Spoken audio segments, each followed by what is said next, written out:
Someone should do something about that weirdo, Jessica Chen whispered to her friend as the old man in the military jacket boarded their morning commute. Harold Murphy shuffled down the aisle, his limp pronounced, his gray beard unkempt, his clothes carrying the scent of medications and old memories. For 847 days, he'd endured their stares, their whispers, their deliberate avoidance. He knew what they thought. Homeless veteran, probably unstable, definitely someone to ignore. But when the semi-truck ran the red light that Tuesday morning, those same passengers discovered that the weirdo they'd been avoiding was a retired Army medic with 30 years of trauma experience, and their survival depended entirely on the man they'd spent 3 years trying to get removed from their bus. From which city in the world are you watching this story unfold today? If this tale of hidden heroism resonates with you, subscribe to Stories of Honor for more stories of unrecognized heroes walking among us. Harold Murphy emerged from the Veterans Affairs Clinic every morning at 6:45 a.m., walking 3 blocks to reach the Lincoln Street bus stop. At 65, he moved with a Vietnam-era limp, always wearing the same worn military jacket. The depression in his right shoulder from old shrapnel wounds, the missing fingertip on his left hand, wore signatures that appeared ugly to untrained eyes. Passengers began their reactions the moment they saw him. Young professionals focused intensely on their phones. Elderly women clutched their purses tighter. As Harold slowly made his way to his usual seat, third row, left side, window seat, whispers rose behind him. "Why is this guy still here?" asked Brian Walsh, a 28-year-old working at an accounting firm downtown who rode the same bus every morning. "He smells terrible, constantly talks weird. I'd be worried if my kids had to ride this bus." Jessica Chen, a 26-year-old working as a technician in a hospital laboratory, was one of the most vocal opponents. "I filed a petition with the bus company last week," she whispered to her friend Maria Santos. "This man is disturbing. He constantly talks to himself, sometimes shouting. Honestly, I don't feel safe." Harold heard their conversations. For 3 years, he'd listened to the same words every morning. He'd long since given up defending himself. What would he tell them? The 12 years he'd served as a medic in Afghanistan? The 8 years working in field hospitals in Iraq? That night, when he'd risked his life to save 3 friends when the bomb exploded? They saw only a sick old man. Harold relived it every day. When he left the clinic where he received PTSD treatment, explosion sounds still echoed in his mind. His medications created side effects, making his hands shake. His self-talk was actually breathing exercises, calming techniques his therapist had taught him. But that's not what the passengers saw. They saw an unwelcome presence that disturbed their comfort, casting a shadow over their routine morning commutes. Bus driver Mike Rodriguez, 60 years old, had worked the same route for 15 years and was an experienced man. He understood Harold's situation. He was a Vietnam veteran himself, but he had to deal with passenger complaints. "Harold, buddy," he said one morning before the bus started moving, "people keep complaining. Could you try to be a little more quiet?" Harold nodded. "Sorry, Mike. I'll do my best." The truth was, Harold's weird behaviors were actually the result of years of military training. He automatically assessed every person boarding the bus. Injured, sick, posing a threat. The habit of constantly carrying medical supplies in his bag was an indelible mark of his medic background. His self-talk wasn't illness either. He was quietly repeating medical protocols constantly running through his mind. Airway, breathing, circulation, hemorrhage control. These mantras kept him calm, preventing panic attacks. But Jessica Chen and her friends weren't aware of this. To them, Harold was just a disturbing anomaly. "That smell is there again this morning," complained Maria Santos. "Antiseptic and medicine or something. Terrible."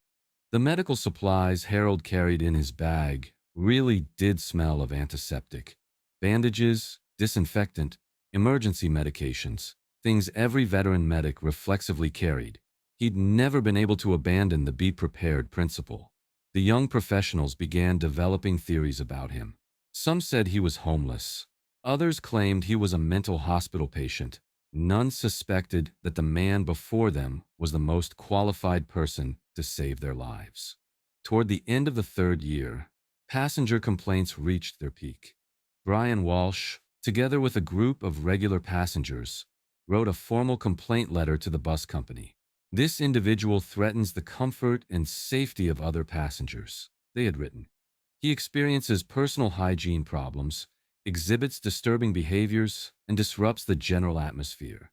We demand that this situation be resolved. The bus company management began investigating the situation. Security cameras evaluated Harold. Driver reports were collected. Mike Rodriguez tried to support Harold, but pressure was mounting. "Harold, I love you, buddy, but my job's in danger," Mike said one morning.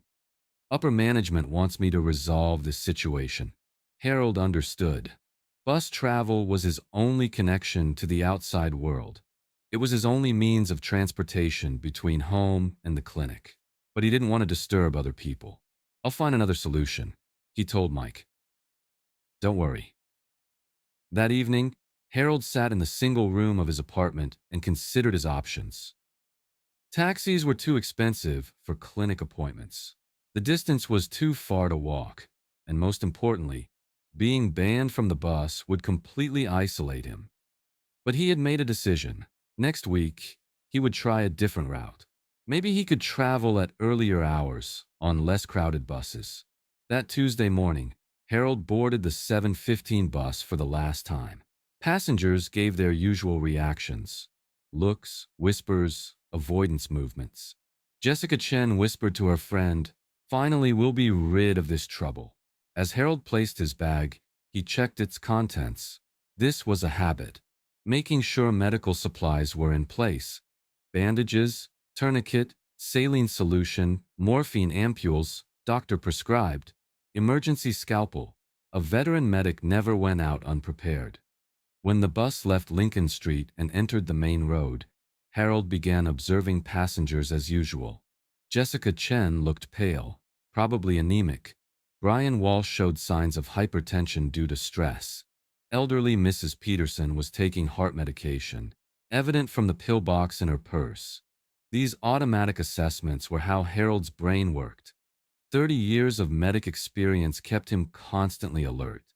At 8:23, they stopped at a red light at the intersection of Jackson Avenue and 5th Street.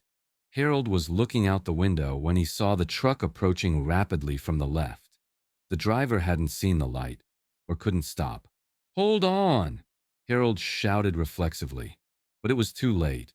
The 40-ton truck hit the side of the bus, launching it into the air, flipping it 3 times, and overturning it on its side. Harold's world went dark for a moment. Then his training kicked in. 30 years of battlefield experience activated the emergency protocols in his brain. First job was to assess his own condition.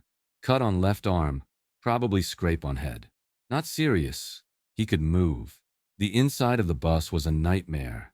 Passengers were scattered everywhere. Some unconscious, some screaming. Glass fragments, smell of blood, gasoline leak. The same scenes Harold had experienced in Vietnam. "Stay calm," Harold called out, his voice suddenly clear and authoritative. "Don't move. I'm medical personnel." Jessica Chen, with her left leg trapped under the seat, looked at Harold in shock. Was this the person she'd just called a weird old man? Harold opened his bag and took out his medical supplies. Passengers watched in amazement. His bag contained professional medical equipment: bandages, tourniquet, sterile needles, morphine. Are you a doctor?" Brian Walsh stammered, blood flowing from his forehead, in shock. "Army medic, 30 years. Harold replied briefly while assessing the most seriously injured. "Now listen to me and do exactly what I tell you." The transformation was incredible. The sick old man who had disturbed everyone minutes ago had now become the group's leader. His hands no longer shook. His voice was determined and reassuring. Mrs. Peterson's pulse was very weak. There could be internal bleeding. Jessica's leg was broken but not dangerous. Brian's head wound was lighter than it appeared, but the young man in the back, David Kim, was in serious condition. Chest trauma and probably punctured lung. "Jessica, can you hear me?" Harold asked as he knelt beside her. "Why, yes," Jessica replied, stammering. "Your leg is broken, but there's no major vascular damage. Now you're going to help me. Take this bandage and press it against Mrs. Peterson's abdomen. Like this, hold it steady." Jessica's world was turned upside down. This man, who had disturbed her, frightened her, whom she'd complained about for 3 years, was now saving her life. Harold worked systematically. He first focused on David, the most seriously injured. He showed signs of punctured lung in his chest, difficulty breathing, blue discoloration. "David, can you hear me?" Harold leaned over him. The young man was breathing with difficulty. Harold immediately took out the necessary materials for needle decompression from his bag. This was a procedure he had performed dozens of times on battlefields. "This will hurt a little, but it's necessary for you to breathe," Harold explained as he placed the needle at a specific point on the chest. The procedure was successful. David's breathing improved. His color returned to normal. Other passengers watched Harold with admiration. This skill level wouldn't exist in a normal citizen. The man was really a medical professional. Brian Walsh, stopping the blood flowing from the wound on his head, mumbled, "Harold, we treated you so badly." "This isn't the time for that," Harold replied, checking Mrs. Peterson's vitals. "Let's get everyone out safely first." The smell of gasoline was increasing. Harold knew this meant danger. He had to get everyone out of here before it exploded. "Listen," he told the group, "we need to get out of the bus. There's a gasoline leak and the fire risk is high. We'll wait in a safe place outside until the ambulance arrives."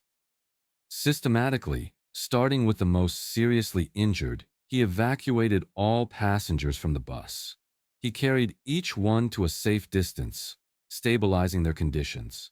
When paramedics arrived, Harold gave them detailed information: each injured person's condition, interventions performed, vitals, all in professional terminology. "Sir, are you medical personnel?" asked the lead paramedic. "Retired Army medic. Harold Murphy, serial number 123-4-5-6789. Vietnam, Iraq, Afghanistan deployments." The paramedic took notes. "Sir, the interventions you performed were excellent. You saved David Kim's life. You caught the punctured lung, and the needle decompression was perfect timing." When passengers heard this conversation, they were shocked. Harold had really saved their lives, and he had done it thanks to the weird habits they'd been complaining about for 3 years. Jessica Chen held Harold's hand as she was loaded into the ambulance. "Harold, we were so wrong about you.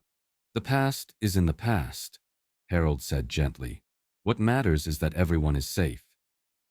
As they were taken to the hospital, passengers talked among themselves. For 3 years they had misunderstood this man.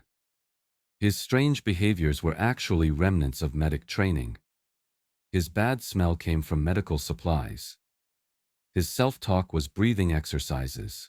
Most importantly, the suspicious items in his bag were life-saving medical equipment. The next day, the bus accident was featured in local news. The story headlined, "Retired Army Medic Saves Bus Passengers' Lives," detailed Harold's background. 2 Purple Hearts in Vietnam, 1 Bronze Star in Iraq, Merit Medal in Afghanistan. During 30 years of service, he had saved the lives of hundreds of soldiers. He had taken medical retirement due to PTSD, but had never lost his medical skills. Brian Walsh read the news while lying in the hospital and felt ashamed. For 3 years, they had disturbed a heroic veteran. Jessica Chen, with her leg in a cast, decided to call Harold. She reached him through an organization that helped veterans. "Harold, this is Jessica. From the bus. I wanted to thank you." "No need," Harold said. "It was my duty." No, it's needed, and I owe you an apology too. For 3 years, we misunderstood you. You were our hero. We couldn't see it. After the accident, a transformation occurred among the bus passengers. Their attitude toward Harold completely changed. They no longer saw him as someone to avoid, they respected him. When Harold first boarded the bus, Mike Rodriguez stood up and applauded. Other passengers joined in. Harold was embarrassed but grateful. "Harold, you now have a special place on this bus," Mike said, "and no one will complain about you anymore." It really was so. As soon as Jessica Chen could stand, she began visiting Harold. Brian Walsh befriended him. Mrs. Peterson brought him homemade cookies. Harold's strange behaviors were now seen differently. His self-talk was understood as a meditation technique. The medical supplies in his bag were considered a safety precaution. His PTSD was also met with empathy. Harold's story was widely covered in the media. The integration of veterans into society was discussed. PTSD awareness increased. People began questioning appearance-based prejudices. Local veteran organizations invited Harold as a speaker. He gladly accepted. By telling his story, he was both raising PTSD awareness and trying to break prejudices. "I just did my job," he would say in his speeches. But the real message is this: don't judge people by their appearance. Everyone has a story. Everyone is in that situation for a reason. Jessica Chen started a PTSD education program at the hospital. Based on Harold's experiences, she was educating healthcare personnel. Brian Walsh began providing free services to veterans in tax consulting. The lesson he learned from Harold had changed his life. 6 months later, a small plaque was unveiled at the Lincoln Street bus stop. "Harold Murphy Memorial Bench, a hero rides with us." Harold was still alive, but passengers wanted to create a memorial in his honor. Harold was now received very differently on the bus. Passengers chatted with him, listened to his stories, and sought advice. The medical supplies in his bag were now seen as a source of security. One morning, a pregnant woman boarded the bus and began feeling sick from morning sickness. Harold immediately came to her side and provided the necessary first aid. Passengers helped him. "That's it," Harold said after the woman recovered. "We help each other. Our differences are our strength." Jessica Chen now preferred to sit across from Harold. "Harold, what would have happened if you hadn't been there that day?" "Someone else would have helped," Harold said humbly. "Goodness is everywhere. You just need to see it." As the bus moved toward downtown, Harold looked out the window. 3 years ago, these journeys were nightmares. Now they were beautiful days that began with new friends every morning. Sometimes the person people fear most is the person they need most. Sometimes heroes can look very different, and sometimes everything can change in 1 second. Harold Murphy had stopped being the weird old man on the bus and had become a life-saving hero. But actually, he had always been a hero. Nobody just wanted to see it, until that Tuesday morning.